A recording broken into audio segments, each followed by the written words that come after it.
I never imagined that a simple vacation meant to bring us closer would become the breaking point of our marriage. My wife and I had been married for 10 years, a decade filled with love, laughter, and the joys of raising two wonderful children. But somewhere along the way, the spark between us began to fade. Like many parents, we got caught up in the relentless cycle of responsibilities, school runs, work deadlines, doctor's appointments, and everything else that comes with raising a family. By the time we collapsed into bed at night, we were too exhausted to talk, let alone connect. Our days became a routine, a never-ending loop of early mornings, rushed breakfasts, homework battles, and silent evenings in front of the TV. Somewhere in that chaos, we lost us. It hadn't always been like this. When we were dating, we could talk for hours, laugh until our sides hurt, and simply enjoy being together. Now our conversations revolved around bills and schedules. Even when we had free time, we didn't know how to spend it together. That's when I suggested the vacation, a chance to escape the routine and reconnect. No kids, no work, just the two of us, rediscovering what we'd lost. I pictured long walks on the beach, candlelit dinners, and mornings filled with uninterrupted conversations. She agreed without hesitation. Maybe she felt the distance too.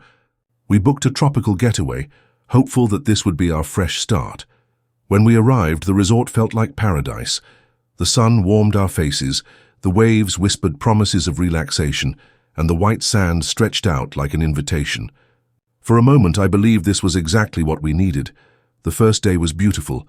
We walked hand in hand along the shoreline, her laughter rising as a tiny crab scurried past her feet. At dinner, we watched the sunset paint the sky while sharing stories and smiles. It felt like we were starting to find each other again, but even in those moments of joy, I noticed the distance.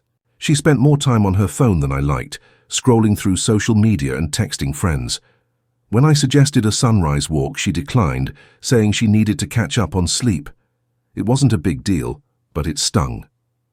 As the days passed, the cracks became harder to ignore.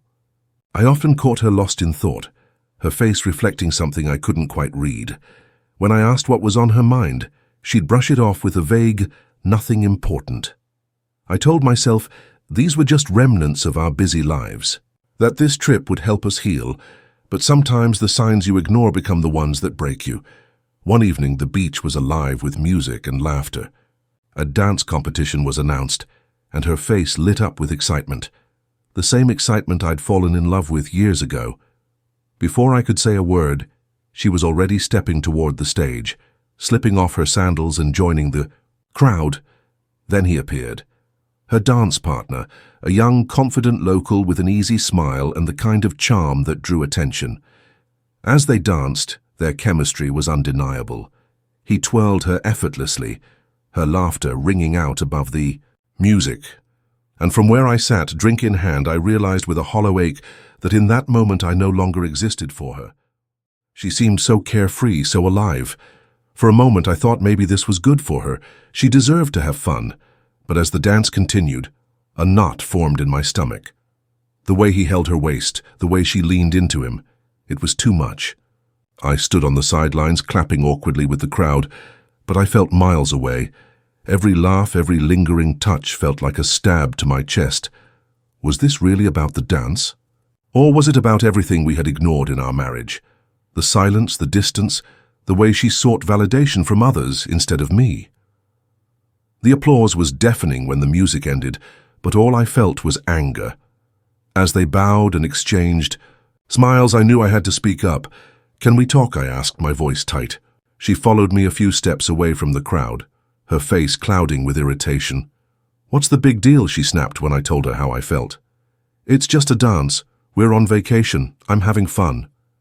"It doesn't feel right," I said, struggling to stay calm. "I think you should stop." Her eyes flashed with defiance. "We're married, but you don't own me. You don't get to tell me what to do." Her words hit like a slap. I wasn't trying to control her. I just wanted her to see how much this was hurting me. But in that moment I realized she didn't care. It wasn't just the dance. It was how far we'd drifted, how little she valued our bond. I took a breath, my voice steady. If you go back out there and dance with him again, you won't find me here when you return." She laughed like it was a joke. Then, without a word, she turned and walked back to him. The music started again, and I stood there, watching her spin and smile with a stranger, oblivious to the storm raging inside me. I didn't storm off. I didn't call after her. I just walked back to the hotel, the weight of years of silence and neglect crashing down. In our room, the emptiness felt louder than any argument ever had.